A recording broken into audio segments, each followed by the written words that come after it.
الزمالك يتصدر الدوري بفوزه على المصري 3-0.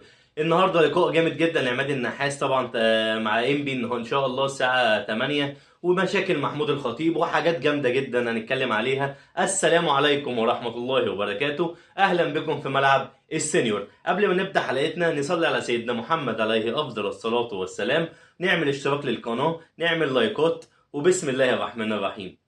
دلوقتي احنا شفنا ماتش الزمالك. طبعا ماتش الزمالك عمل ماتش محترم جدا. الشوط الاول كان رايح جاي، فرصتين فرصتين. طبعا زي ما انا قلت لكم قضيه دباغ، مهاجم عادي يعني جات له يعني زي شبه انفراد.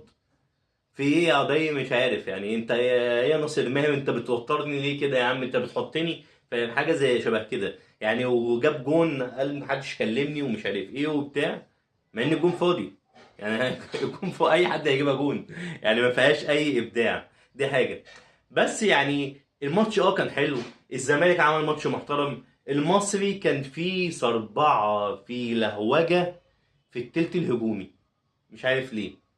صلاح محسن يعني انا شايفه عمل ماتش وحش. في كذا كوره جات له، في حاجات جات له برضه يعمل فيها سبرنتات. دغنوم برضو يعني كان في احسن من كده، بيعمل احسن من كده برضو، عايز يجيب جون، عايز يقطم ويشوط. هو كان في يعني حبة من الأنانية، حاجة شبه كده. بس لما نيجي نتكلم بقى ايه على التحكيم، الحكم تحس ان هو كان متوتر. في كورة لصلاح محسن ضربة جزاء، ضربة جزاء باينة. انا شايف الكورة دي ضربة جزاء، الحكم لا عداها. طب ايه حكم؟ ما في فار. ما زي ما الجماهير بتاعت الزمالك بتقول لك في واحد اتنين اللي الفار راح فين. طب ما في فار هنا برضه كرة المصري، وكانت النتيجة لسه 0-0. طنشها وبتاع وعادي زي الفل، ولا اتكلم عليها خالص، ولا حد كلمه اصلا من في اوضه الفار اصلا. لكن تيجي لكرة الزمالك لا ضربة جزاء وبيروح يبص عليها طب ليه؟ ما هو زي ما في هنا زي في هنا، نفس التحكيم يبقى واحد. يعني نفس التحكيم يبقى واحد.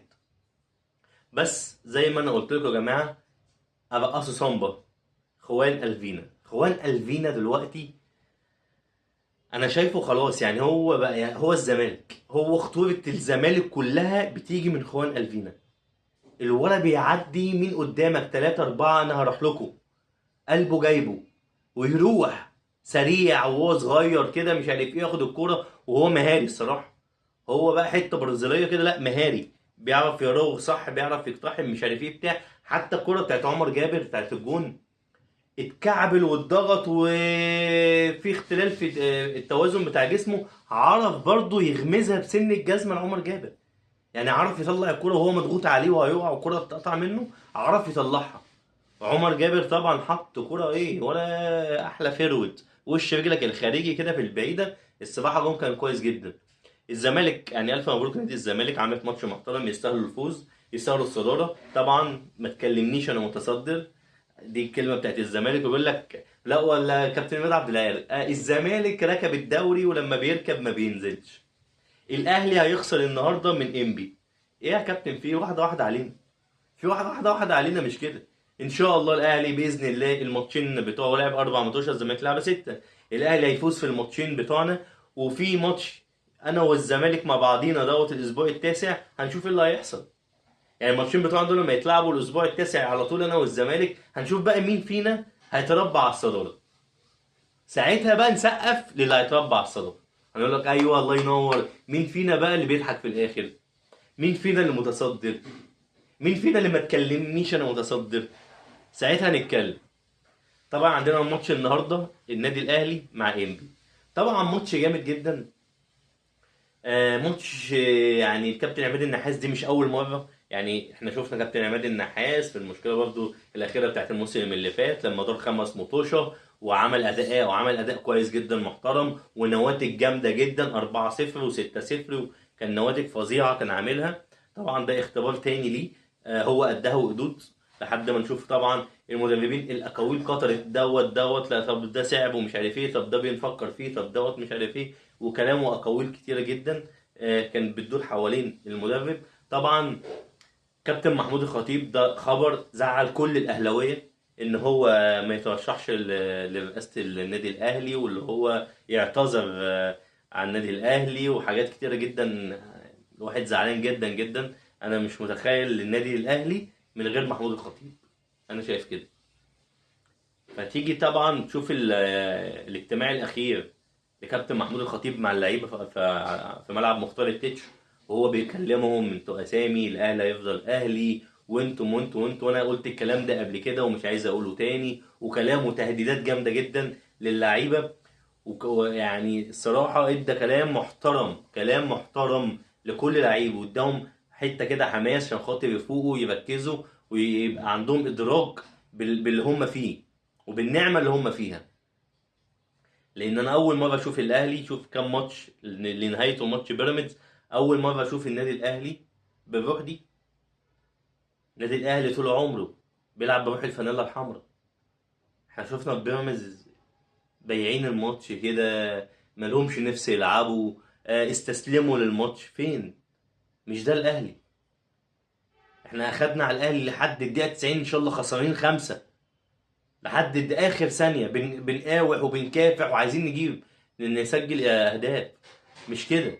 فطبعا حب يفوقهم ويفوق كل اللعيبه، واتمنى ان هم يكونوا فاقوا، واتمنى بقى النهارده نشوف شكل مختلف. طبعا امام عاشور النهارده رجع للقائمه تاني، واتمنى ان هو يشارك. طبعا اكيد هيلعب هيبقى على الدكه، واكيد كابتن عماد النحاس هيبقى خايف في مشاركته، بس ان شاء الله هيشارك.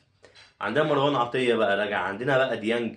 كابتن عماد النحاس ان شاء الله يعمل لنا تشكيله محترمه. طبعا انا كل النجوم موجوده: تريزيجيه وبن شرقي ومحمد شريف وجراديشار وديانج ومروان عطيه يعني انت عندك التيم كله موجود، وكمان ياسين مرعي رجع، وياسر ابراهيم رجع، ومحمد شكري بقى موجود. يعني في قوه ضاربه للنادي الاهلي موجوده. فاتمنى بقى نعمل ماتش محترم، ونشوف النادي الاهلي النهارده بقى يفرح جماهيره باداء. يعني انا عايز نتيجه واداء الاثنين عشان يكملوا بعضيهم. فاتمنى الفوز للنادي الاهلي النهارده، واتمنى نعمل ماتش مشرف وماتش محترم. وكمان في ماتش ورا الاهلي هيعتبر بعد الشوط الاهلي بقى الشوط الاول من ماتش الاهلي، وهو بيراميدز. بيراميدز النهارده اتمنى له التوفيق، طبعا ابن بلدي. اتمنى للنادي بيراميدز التوفيق النهارده في الكونتيننتال، كاس اللي يعتبر بديل لكاس العالم، مع اوكلاند سيتي. اوكلاند سيتي طبعا كنا عمالين نقوله اوكلاند سيتي دي اضعف فرقه. اوكلاند سيتي الاهلي بيكسبها على طول، هو مفيش غيرها. وطبعا اتكلمنا كتير على اوكلاند سيتي. يا جماعه هو بطل اكيانوس ولا اكيانوس؟ طب هو مفيش غيرها، هي اللي بتوصل على طول هناك. فطبيعي ايه اللي هيحصل؟ طبيعي خلاص، يعني هو اللي بتوصل هناك هي اللي هتلاقيها على طول، عشان كده احنا بنلعبوها على طول.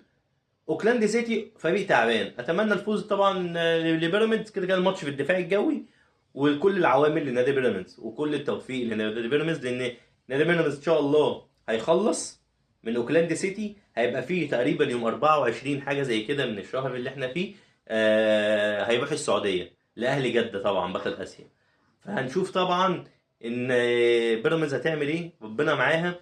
وهنتكلموا ان شاء الله باذن الله في حلقه بالليل او حلقه بكره باذن الله على ماتش الاهلي وماتش بيراميدز، وهنشوف الدنيا تبقى ماشيه ازاي في المطوشه. واتمنى التوفيق لكل النوادي، ومش عايز اطول عليكم اكتر من كده. ويا رب اكون استمتعتوا بالحلقه، ولو عجبتكم الحلقه ما تنسوش بقى اللايكات، وهتوحشوني. السلام عليكم.